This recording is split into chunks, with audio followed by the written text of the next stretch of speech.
नमस्कार शेतकरी मित्रांनो, आपण बघत आहोत आंब्याला बऱ्यापैकी मोहर बाहेर निघलेला आहे। मोहर हा 4 ते 5 इंच संपूर्ण झाडाला बाहेर पडलेला आहे आणि बऱ्यापैकी साधारण 90% झाडाला संपूर्ण मोहर निघलेला आहे। जे आपण मागच्या व्हिडिओमध्ये सांगितलं होतं 052 0050 च्या फवारण्या घेतल्या, तर कवळ्या पालवीतून बघू शकता मोहर आलेला आहे। काडी निब्बर नसताना देखील त्यातून मोहर निघलेला आहे। परिपक्व काडीतून तर निघलेलाच आहे, कोवळ्या देखील पालवीतून मोहर निघलेला आहे। आणि मी पाठीमागच्या व्हिडिओत सांगितल्याप्रमाणे जिथून आपण शेंडा कट केला होता त्या ठिकाणाहून पाहू शकता 4-4 5-5 डोळे आलेले आहेत आणि बुडाला देखील मोहर आहे। तर इथून पुढे पाणी देत असताना पहिल्यांदा बागेला पाणी चालू करताना 10 ते 15 मिनिटच करावे। त्यानंतर 1 दिवसाने 5-5 मिनिटं वाढवत पाणी वाढवावे।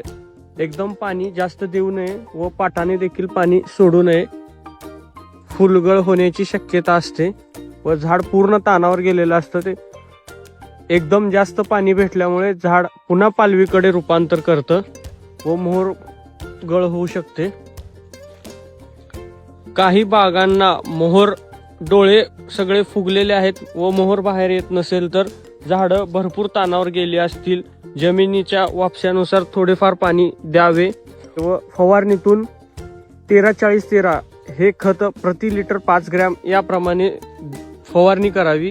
तसेच एखादे कीटकनाशक व बुरशीनाशक कीटकनाशक वापरत असताना मधमाशी जाणार नाही याची काळजी घ्यावी व मधमाशीला अनुकूल असे कीटकनाशक वापरावे। बऱ्यापैकी झाडांना मोहर आलेला आहे। मोहर संरक्षणाचा व्हिडिओ लवकरच आपल्या पेजला अपलोड होईल। इथून पुढे मोहर संरक्षणासाठी काय काय उपाययोजना कराव्या व मधमाशी कशी मोहरावर आणावी यासाठी व्हिडिओ केला जाईल। धन्यवाद।